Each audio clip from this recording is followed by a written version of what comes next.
We begin here at the Vatican, where tens of thousands of mourners keep streaming by Pope Francis's coffin, hour by hour. So many that the Vatican kept the doors to St. Peter's Basilica open all night long and into the early morning hours.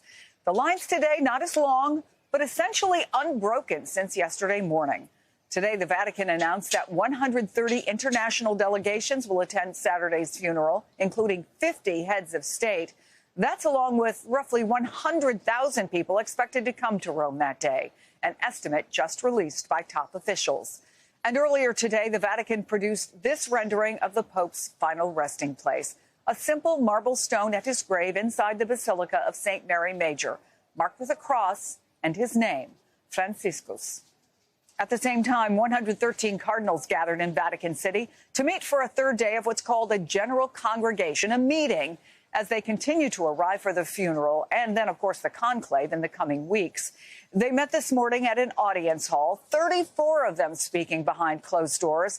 More formal discussions than the conversations happening informally around Vatican City and beyond among the cardinals and the curious in St. Peter's Square. Earlier, I was standing there just below where I am right now. It is another hot and sunny day in Rome. That hasn't stopped thousands of people from pouring in to 3 different checkpoints. These are security points. Once people get through there, it can be an hours-long wait before they get into the Basilica and can pay their respects to the late Pope. But I also want to show you what's happening behind the Basilica. That is the place in Vatican City where people can't go. The public can't go. And that is where you will find Casa Santa Marta, the place where Pope Francis lived for his entire papacy, and the place where now cardinals are already moving in anticipation of the conclave. It is a nondescript building. The bedrooms inside, very simple, but it is the place where Pope Francis said Mass in the chapel where he was brought after his death. He used to work there and would often eat there in the cafeteria where one insider told me the food is famously bad. It's not big enough to house all of the cardinals, but very nearby, just a few minutes walk, is a German compound with dorms that we are told is being cleared out so that there will be room for all 135 cardinals eligible to vote in this conclave. There is more there behind the Basilica in the private areas of Vatican City, the Vatican Bank. There's a museum, but maybe most importantly is a park area. It was a favorite with popes. It's a place where they could go to get fresh air and prayer. But it is also, we are told, where cardinals can go to get away from the prying eyes of journalists, of the public, where there's no chance of anyone overhearing them, and they have an opportunity for them to talk with each other, perhaps about what the criteria are that they want to see in the next pope. There's one more place I should tell you about. It's up in the hills beyond where I am standing, and it is colloquially called the NAC, the North American College, where American seminarians are trained. But it is where, between now and the conclave, the American cardinals will be staying, and where they will also have a chance, in privacy, to talk about what they're thinking as they head into that very important place, the Sistine Chapel, where they will all stand in front of Michelangelo's famous fresco, The Last Judgment, which depicts essentially the end of the world. For their purposes, it is the end of one papacy, and the place where they will have to come face to face, as Pope Francis wanted it, with God and with their conscience, put a ballot in and decide who will be the next person to lead the Catholic Church. Joining me now is Christopher White, MSNBC contributor and Vatican correspondent for the National Catholic Reporter. We know that wasn't the Last Judgment, but that was basically Michelangelo's Sistine Chapel, just in case they thought we didn't know that. NBC's Molly Hunter is here at the Vatican. Deborah Lubov is MSNBC's Vatican analyst and contributor. So, Deborah, the first question I know everybody wants the answer to: what's happening behind closed doors where these cardinals are meeting now? That meeting today where so many of them spoke, if we could hear what they're saying, could it give us some early clues ahead of the conclave? If only we could. Certainly those details are a mystery for everyone. But what we do know is that Pope Francis, throughout his pontificate, was always an advocate of this idea called synodality that seemed a little abstract. But basically, it was his hallmark, one of the hallmarks of his pontificate, to speak freely and frankly, whether someone agrees with you or not, and to not hold back. So certainly what one would expect is that there would be this constant openness to make an intervention, to not hold back. So there were 34 interventions made by different cardinals today, as noted by Matteo Bruni in the Holy See Press Office earlier. But the contents, we do not know what they are, but certainly for the church and the church in the world and other arrangements and decisions to be made. So, Chris, we just showed you where the Cardinals are staying. We showed you a little bit of the area where they might be outside walking. Pull back the curtain a little bit for us. What are these days like? And frankly, the logistics for wrangling more than 100 Cardinals?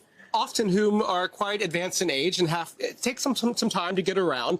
These guys are spending a lot of time talking together. Some of them hopefully perhaps praying together, but they're going to talk about what needs they see in the church in this moment, and they're going to look at the world around it. And if you roll back the clock to 2013, issues like abuse and finances top the list. The church is in a different place now. I think they're going to be very externally focused. The world is at war, and I think they're going to say, who can lead us through this? All right, so it's been nearly 200 years since the conclave took more than a week. What can these conversations that are happening now hope to accomplish? Could it speed up the process, or is that asking too much? Well, I think many of these guys, they don't know one another. They come from all sort of pockets of the globe, and they're not often in Rome together. So they're going to have lots of coffees together, and they're going to kick the tires a bit and audition one another and say, could I see that guy leading the Catholic Church in this moment? And then I think consensuses will emerge, and someone from Africa will say, I talked to this guy, and I think he has an attractive vision. Go talk to him, too. So, Molly, are people in the crowds talking about what they want to see in the next pope, or is today still very much about Pope Francis?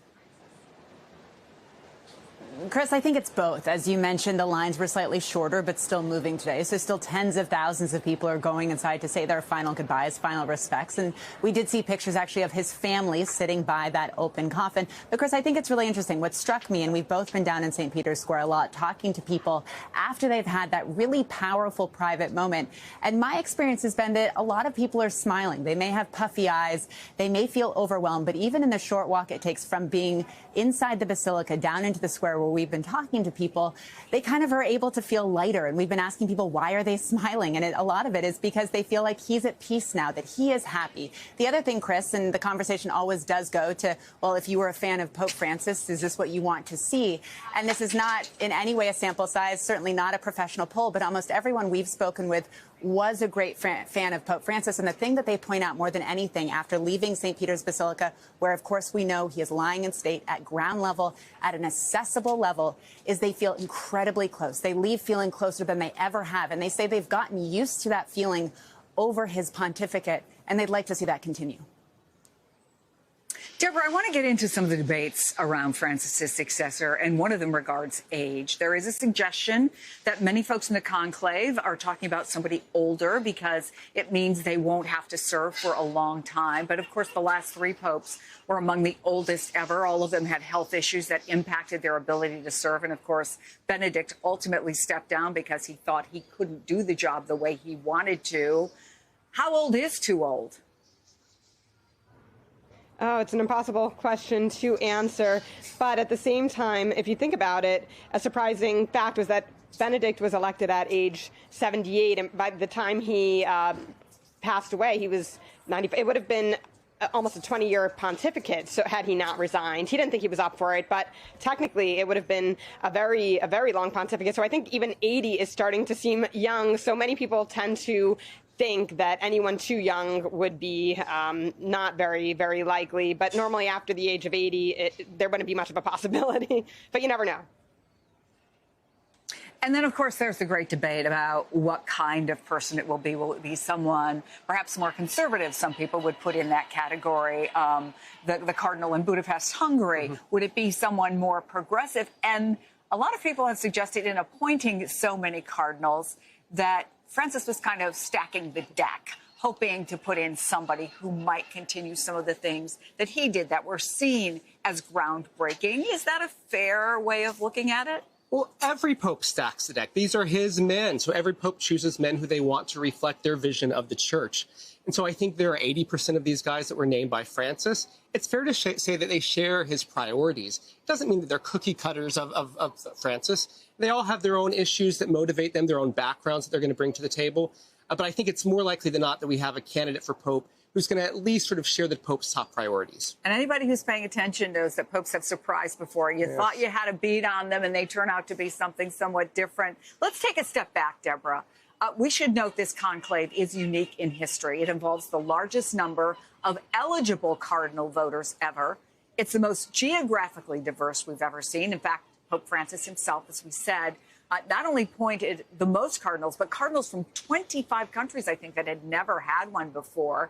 Does all that just add to what we're hearing, is that this is wide open in what is already an unpredictable enterprise that we happen to call the conclave? Well, most certainly, Pope Francis has given amazing space in Asia and in Africa, but as you noted, in countries that people hadn't even heard of. And even, unfortunately, some of the cardinals who Pope Francis appointed had passed away before Pope Francis from those very countries. But certainly, as Chris had mentioned, there's this fact that they don't really know each other yet, except from, I had mentioned earlier, those synods where some of them had gathered in the Vatican in order to discuss and listen to what the faithful of the Catholic Church want in this moment. It's not that the Pope changed things very much after those, but he wanted that voice and that sort of representation. So at this time, we'll have to see.